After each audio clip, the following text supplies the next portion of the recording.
Hello and welcome. I am Em. I work for Gloucestershire County Council and I'm one of 15 ambassadors. Our overall aim is to improve the voice of the child in children's services, and we are the participation team. Our work varies far and wide, and we also have 3 participation officers. Lynn's on the line, but I will let you introduce herself after. So I'm going to hand over to Henry to introduce himself. Cheers, Em. So I'm Henry Wiles. I'm also an ambassador for vulnerable children and young people. I've been ambassador for the same amount as Em now, so about 3.5 years. So the reason why I became an ambassador is that I'm not actually involved in care myself. My parents are both foster carers, and we've been, as a family, fostering for about 12 years now. So we was approached from a close friend from fostering, and they introduced me to the ambassador job, and they said I'll be good for it. And then ever since then, I always thought that in a way there was always a massive gap between the voice of the child and the people that are actually, willing to hear it sometimes. So I thought I'd be that middle person and go from the children that live in my house straight to someone that can hear their voice and act on it. So that's one of the reasons why I become an ambassador. So I'll pass over to Becca next to introduce herself. Thank you, Henry. Hi, my name is Becca Rogers. I grew up in an abusive environment, which led to me eventually being placed into care. When given the opportunity last September to use those experiences to better those for others, I jumped at the chance. I love to help others and want to see a positive change, not in years to come, but with my own eyes now. And that's why I'm an ambassador. I'll pass you to Eliza. I'm Eliza. I'm a care leaver. I'm an ambassador for vulnerable children and young people. I've been doing it for 5.5 years now, and I'm also a peer mentor coordinator, which I've been doing since October. Hi, I'm Lynn, and I'm a participation officer. As Em said earlier, there's 3 of us in the team. There's myself, Hazel, and Della, and we support the 15 ambassadors in their paid role within children's services. Okay, I will just add that I'm also a care leaver, so I am care experienced. So I just thought I'd add that, but I'm really looking forward to going through and telling you all the projects that we're involved in. So without further ado, I'm going to be talking about the Social Worker Academy and our work with the Social Worker Academy. We've developed really good positive relationships with them, and most weeks we are taking over the roundup, which ambassadors are able to get involved with and share their experiences through lockdown, the positives, the negatives, how their work has supported them, but what also more could be done to help care leavers and children in care. We've also worked together with the Social Work Academy to develop our experiences and into the essentials training, which has been really, really useful. We've been involved in the restorative practice modules, the child protection modules, and an ambassador was able to share her personal experiences on domestic violence, how she was supported and what could have been done which was better. So that worked really well. We work really closely with the principal social worker, and we're looking forward to going on and continuing our work with the Social Work Academy. Back over to me now, I'm pretty sure, Em. So I'm going to be talking about Language That Cares, one of the biggest projects that I've been involved in to date. So Language That Cares first started when ambassadors noticed there was a gap in between the language that we use within social services. And we took the idea to senior leadership team, and they loved the idea and thought it was something that we could prioritise within the team. And that was the start of Language That Cares. So Language That Cares focuses on the words we use within social care to describe children and their situations. Some words we do use are unacceptable, and the way we explain the child's situations sometimes comes across as blaming the child, and etc. and things like that. So Language That Cares has rose since then, as fast as it has, because obviously people in the local authority believe the same thing as well as us. So we now put on training for Language That Cares, which includes a big PowerPoint explaining why Language That Cares is important and why the language we use needs to have a bit of a consideration and thought process behind it. And within the PowerPoint presentation, we have a wide range of different resources, including video clips from our ambassadors, really impactful video clips, basically talking about, we do a bit of role play with like words wrote on our face and basically describing the impact of labelling a child. We also put posters up around the council, and we give posters to different teams explaining different things. For example, just little quotes and different things on there. One of them being, I'm not engaging, you just haven't built a relationship with me yet, which I think is a really important one that we have on there. And we also put them on the magic screens, which are different TVs within the offices. And so people can just have a look around and keep themselves updated with Language That Cares. We also have banner pens as well, which have little posters inside them. So it's just like a sort of handheld reminder of Language That Cares. We've got loads and loads of different resources for Language That Cares. And so the different teams, we go to different teams, like team managers, as well at different places. Like we go to police and different agencies and things like that, because we feel that Language That Cares can go way further than just Gloucester. I don't think it's just a Gloucester thing. I think language that we use can go way further than that, and we feel like we need to push it out to other local authorities as well. So that's really important. The impact of Language That Cares is that we've managed to open people's eyes a little bit, and about how these different words can affect children and young people when they go back and read their files. So that's one of the main important things of Language That Cares. So we also assess the impact of Language That Cares as well through different things. We have multiple forums where we can see how the languages affect the young people within these different forums. We have loads of different things. We also get involved in audits as well, which I will talk about right now. So the audits, myself and Em, who was on the call, we've been involved in looking at audits since going back maybe a year and a half ago now, so quite a long time.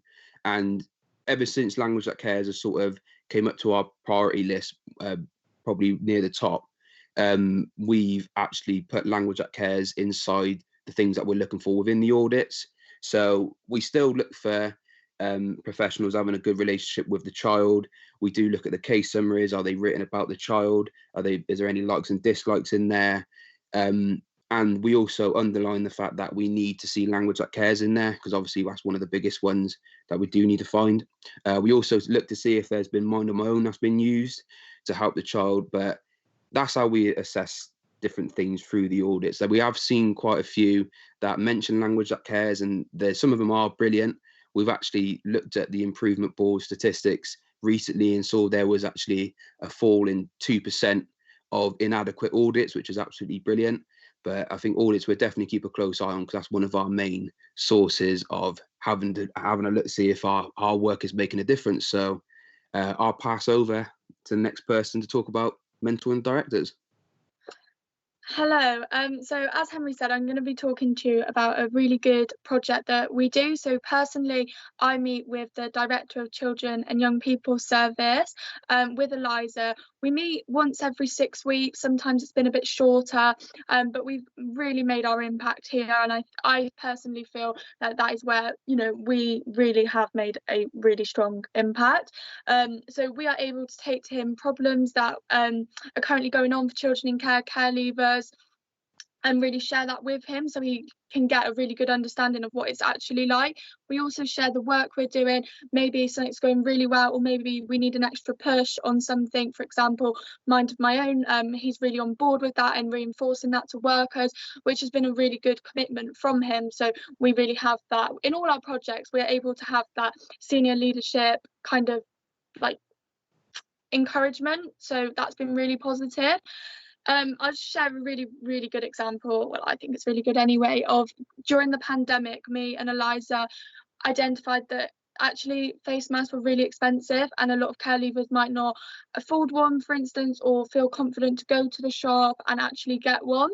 And I just want to point out that when me and Eliza meet with Chris, it's never just our agenda. We always go and seek our wider team's agenda, speak to different people, just so we're not putting only what we think across.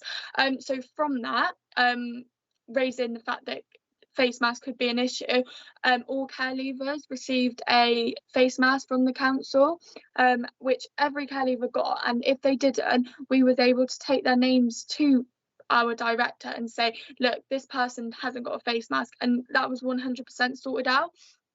So that's a really good example, and we do have lots more examples, but just on a good note, really, other directors have got on board and wanted mentors from ambassadors, and it's been ongoing, and we really look forward to keep going, and I'm sure we'll have lots more positive impacts. I'm going to hand you over to Becca. Hi. Our ambassadors attended the Children and Families Scrutiny Committee in September, which focused on the COVID response from education and planning in case of a further lockdown, with contributions being well received and prioritised by elected members in those meetings. Also, ambassadors have been attending the corporate parent group meetings. They attended in July and September, contributing to the agendas, which were including the one-page profile for county councillors, the IRO annual report, bike projects, peer mentoring, so much more. Pre-lockdown, the ambassadors hosted a corporate parent group Halloween event with the 11 to 16s team, and we're hoping to do more like that once it's safe to do so. Let's pass you on. Thank you. Back to me. So I'm going to talk to you about a really exciting project that Eliza is the peer mentor coordinator, and this all came from the fact that children in care, leaving care, the transition just isn't anywhere near what it should be. Personal experience, I know that that's not okay. Also, Becca on the call has been through that transition, and we all agreed that it just wasn't good enough, and we'd gone to different forums, and there was a really strong mutual feeling that actually this is so hard to transition from being a child in care to a care leaver. So the idea came about was that people that have already gone through that transition and really kind of succeeded doing it would able to help people that are going through that transition. So the mentors that have been through the process are trained up, and they're actually gained a qualification from it. So that's really positive for care leavers to be able to get that qualification, because as we all know that typically a care leaver doesn't do so well with qualifications, and that qualification can set them up for life and go on and do things. But it's also really rewarding as well to be able to share to a younger person and be like, look, I've done it, you can do it as well. So that project is going really well, and we are looking at starting that very, very soon. Well, we've already started it, but actually rolling it out and linking up. The trainers are going through the training at the moment. So yeah, that's a really exciting project, and I'm going to hand over to me. So yeah, the peer mentoring is a little bit on top of that. I'm part of the meetings as well, and being part of the training as well, and I think it's an absolutely massive project, and I think it's actually very much needed, as Em spoke about. I think the idea of peer mentoring is an absolutely amazing idea, and who else better to mentor than people that's went through the same experience of other people? So I think that's an absolutely excellent idea, and I think it's gonna blow up. So that's a little bit more on peer mentoring, but I'll go on to the interview panels. So we've been involved in a wide range of interview panels. They're really important. They're one of my favorite things to do as well. So just off the top of my head, just to list out a few things that we have done, a few interview panels we've been on. One I've been on is LADO, which is Local Authority Designated Officer. We've also been involved in, at the moment, student social worker, post ASYE. We've been involved in team managers, social workers, directors as well, advanced practitioners, and fostering panel chair, leaving care workers, and an absolute wild range of interview panels. And in interview panels, we sit alongside team managers, directors. We sit alongside quite a few people, and we have our own interview questions, which is quite personal to us, like. And you know, it definitely, and our questions are around underlying the voice of the child, and the impact on us being involved in the interview panels is, I always think, what's better than having ambassadors on the interview panels? You know, the voice of the child, we know the voice of the child, and you know, we also know what workers and what social workers and different people and different teams would be suitable to get the voice of the child, because most of the guys have been through this sort of thing. I've even seen it from, you know, being part of a fostering family, the social workers coming in, so I can get my sort of idea from that and pick different qualities that I see with people at home to people that we're interviewing. So it's really, really important that we're on interview panel. And yeah, we give the voice of the child approach, and we're able to help the other panel members out by explaining sort of our experience and our side of things and what we're looking for. We're always welcome into the interview panel, and we always have equal say towards whether the candidates get the job or not, which is really important. We're also involved in giving the candidates feedback on how well they did. So we're completely involved in the interview panel. There's no, we're just there to look at certain things. We're there throughout the whole process, marking them, explaining why we want them as a, as a worker at the end of it. And yeah, all of our ideas and things get put across, and we're welcomed into the interview panel. So that's it for the interviews. So next is delivering training, which I'll pass on right now. Yeah, so hello everyone again, back to me. So I'm going to be talking about the training that we do, and we do an absolute massive range of training. And I just wanted to say, if you do have a training need when you come to work for Gloucestershire County Council, is that we're really adaptive as a team. So if there was something you thought I need a bit more support with, and the ambassadors would suit that, then we are always more than happy to help. So we have done, I'm going to talk about the main trainings that we've done. We do direct work training, and that's really about what is direct work, how to best do it, using our experiences of, what's gone well, what's gone really not so well, to improve it for other young people and children. We also do foster care training, which has been so impactful. And often we have foster carers say, oh, this is my situation, what advice would you give here? Which Henry's done a lot of foster care training. I've worked with him on that, and that has been really good. We also do the Mind of My Own training. And if you come to Gloucestershire County Council, we love Mind of My Own, and we wholeheartedly believe in Mind of My Own. So you will have your training. You're not chucked into the deep end and, kind of go out and do Mind of My Own. We do the whole training from, technology side to actually how do you sit down with a young person and how does it work best. We do train into the independent reviewing officers and child protection chairs, and at being such a diverse team, everyone's got an experience of something. So it doesn't matter which team or what part of children's services you are, we do have ambassadors that have that experience and are able to help you kind of help other young people who are going through something similar. And obviously how to get the voice of the child is a really big training.